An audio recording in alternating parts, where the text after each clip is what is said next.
नमस्कार साथियों, पॉलिटी की क्लास में आपका स्वागत है।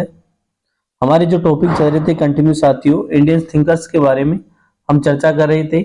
उसी कड़ी में आज हम जो इंडियन थिंकर्स लेके आए हैं वो है बाल गंगाधर तिलक। साथियों, आज हम बाल गंगाधर तिलक के बारे में चर्चा करेंगे। जरा देखिए, भारतीय विचारक बाल गंगाधर तिलक। बाल गंगाधर तिलक का राष्ट्रवाद में बहुत ज्यादा योगदान है और कई राजनीतिक विचार भी दिए। जरा देखिए सामान्य परिचय से। बाल गंगाधर तिलक जन्म 23 जुलाई 1856 को, स्थान महाराष्ट्र के कोकण जिले के रत्नगिरी में। पिता गंगाधर रामचंद्र तिलक संस्कृत के प्रकांड विद्वान और शिक्षक। माता पार्वतीबाई गंगाधर, पत्नी तपीबाई या सत्यभामा। विवाह 1831 ईस्वी और इनकी जो मृत्यु हुई, देहांत हुआ, वो 1 अगस्त 1920। जरा देखिए, बाल गंगाधर तिलक को स्वतंत्रता संग्राम का जनक कहा जाता है। साथियों, इसमें कोई अतिशयोक्ति नहीं है। बाल गंगाधर तिलक स्वतंत्रता संग्राम के जनक थे। साथियों, हमारे समय में किसी भी व्यक्ति का जनता पर इतना प्रभाव नहीं पड़ा जितना कि तिलक का स्वराज्य के संदेश का किसी ने इतने आग्रह से प्रचार नहीं किया। ये गांधी जी कह रहे हैं तिलक के बारे में साथियों कि स्वराज्य के लिए बाल गंगाधर तिलक का प्रभाव जनता के ऊपर काफी ज्यादा पड़ा। स्वराज्य मेरा जन्मसिद्ध अधिकार है और मैं इसे लेकर रहूंगा। साथियों, तिलक जी का प्रसिद्ध स्टेटमेंट था कि स्वराज्य मेरा जन्मसिद्ध अधिकार है और मैं इसे लेकर रहूंगा।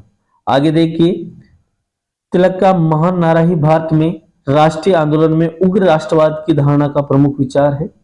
जनता में राजनीतिक चेतना उत्पन्न करने में शिक्षा की आवश्यकताओं को समझकर उन्हें अपने मित्रों के साथ मिलकर 1880 में पूना में न्यू इंग्लिश स्कूल की स्थापना की। साथियों, उक्त कार्य को आगे बढ़ाने के लिए 1885 में दक्षिण में शिक्षा समाज की स्थापना की।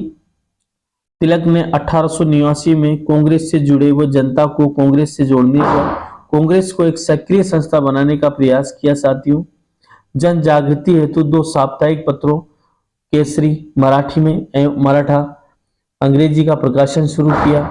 19 दिसंबर 1893 को केसरी पत्र में तिलक ने स्पष्ट घोषणा की कि भारत में अंग्रेज नौकरशाही से अनुनय विनय करके हम कुछ भी प्राप्त नहीं कर सकते। ऐसा प्रयास करना तो पत्थर की दीवार से सिर टकराने के समान है, इसलिए अंग्रेज हमारी ऐसे सुनने वाले नहीं हैं। 1905 में बंगाल विभाजन के समय तिलक का कार्य क्षेत्र महाराष्ट्र से बढ़कर संपूर्ण भारत हो गया। साथियों, 1960 में कांग्रेस के 1906 में कांग्रेस के नरम एवं गरम दलों के वैचारिक मतभेद सामने आए, अतः उग्रवादी कांग्रेस बाहर रहकर भी काम करते रहे। 1908 में राजद्रोह के आरोप में गिरफ्तार करके मांडले जेल में 6 वर्ष के कारावास के लिए भेज दिए। साथियों, तिलक जी को तिलक जी की रचनाएं। तिलक ने स्वतंत्रता संग्राम के सेनापति व राजनीतिज्ञ ही नहीं बल्कि एक उच्च कोटि के विद्वान भी थे। सन 1908 से 1914 ईस्वी तक 6 वर्षीय एकांत कारावास में उन्होंने गीता रहस्य, the Arctic home of the Vedas, the Orion, वैदिक क्रोनोलॉजी एंड वेदांग ज्योतिष नामक ग्रंथों की रचना की। साथियों, अब जरा देखिए, जिस बात के लिए तिलक प्रसिद्ध है वह है तिलक का राष्ट्रवाद। तिलक ने सन 1889 में साथियों भारतीय राष्ट्रीय कांग्रेस की सदस्यता प्राप्त की और उसी समय से उनके राजनीतिक विचारों का क्रम प्रारंभ होता है। 1889 से 1894 के वर्षों तक तिलक भी उदारवादी विचारधारा के ही समर्थक थे। उन्होंने इस वर्षों में कांग्रेस के उदारवादी कार्यक्रम का समर्थन किया और वे इस बात को स्वीकार करते थे कि कांग्रेस ने अपने संवैधानिक नीति तथा प्रस्तावित सुधारों की मांग से अनेक उपलब्धियां प्राप्त की है। कांग्रेस के नागपुर अधिवेशन में 1891 में उन्होंने कहा था कि उनका लक्ष्य शासन को दुर्बल बनाना नहीं है, लेकिन उनके राजनीतिक और सामाजिक चिंतन का मूल आधार उदारवादियों से अलग था, अतः वे अधिक समय तक उदारवादी विचारधारा के साथ नहीं रह सके। 1895 में उनके राजनीतिक चिंतन में परिपक्वता आई और ब्रिटिश सरकार के भारत विरोधी कार्य तथा स्वयं के राष्ट्रवादी विचारों को उन्होंने उदारवादियों से अलग कर दिया। साथियों, तिलक का राष्ट्रवाद या पुरातनवादी राष्ट्रवाद। तिलक ने वेदों तथा गीतों से आध्यात्मिक शक्ति एवं राष्ट्रीय उत्साह ग्रहण करने का संदेश दिया और बताया कि भारत को प्राचीन परंपराओं के आधार पर ही आज के भारत के लिए राष्ट्रवाद की स्थिति को प्राप्त किया जा सकता है।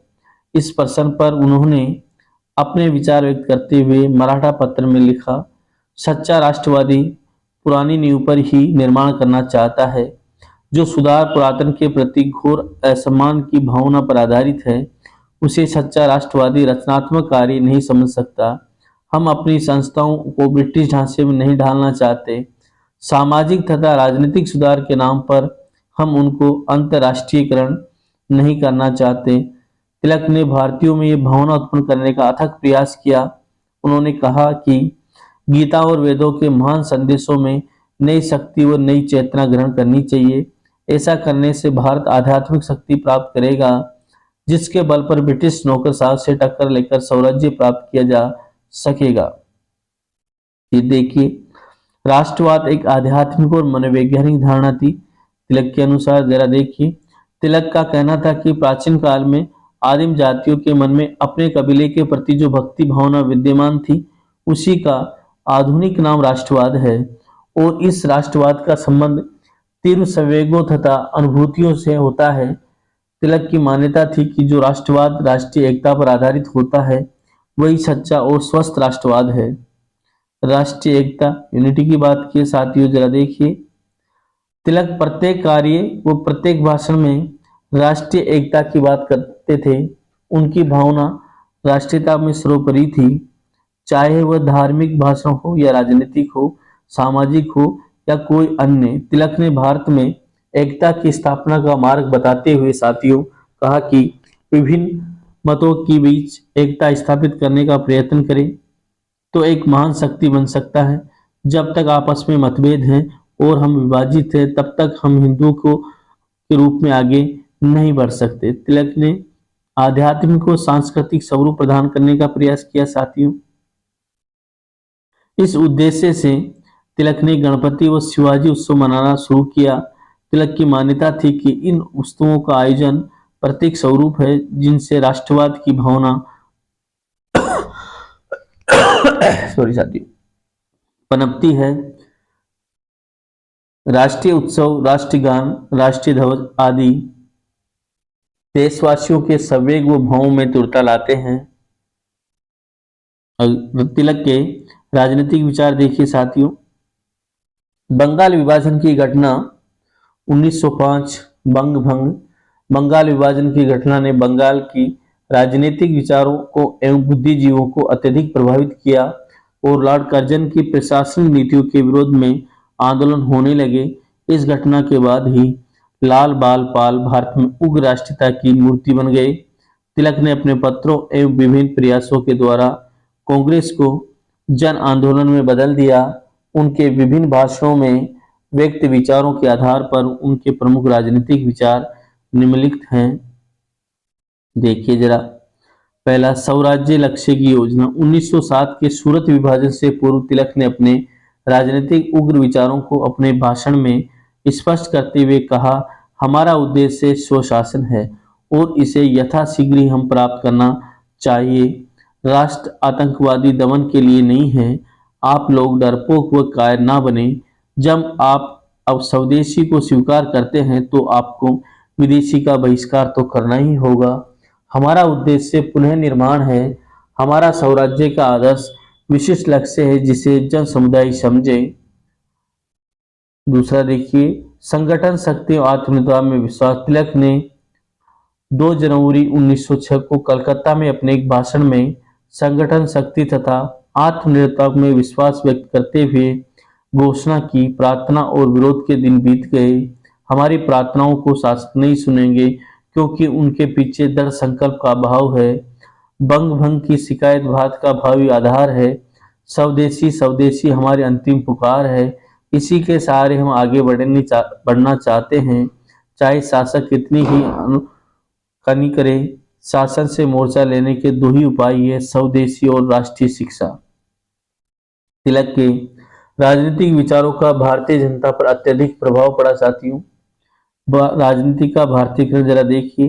तिलक के उग्रवादी राजनीतिक विचारों का एक विशेषता राष्ट्रीय आंदोलन के स्वरूप का भारतीयकरण है। डॉक्टर बीपी वर्मा ने लिखा है कि तिलक के राजनीतिक नेता के रूप में प्रमुखता प्राप्त करने से पहले भारतीय राष्ट्रीय आंदोलन पाश्चात्य ढंग के बौद्धिकवाद विवाद तक ही सीमित था। इसके विपरीत उन्होंने राष्ट्रीय आंदोलन का भारतीयकरण करने का संदेश दिया। इसलिए उनकी राजनीतिक कार्य प्रणालियां भारतीय जनता की ऐतिहासिक विरासत से बहुत कुछ अनुप्रेरित थी। बहिष्कार और निष्क्रिय प्रतिरोध।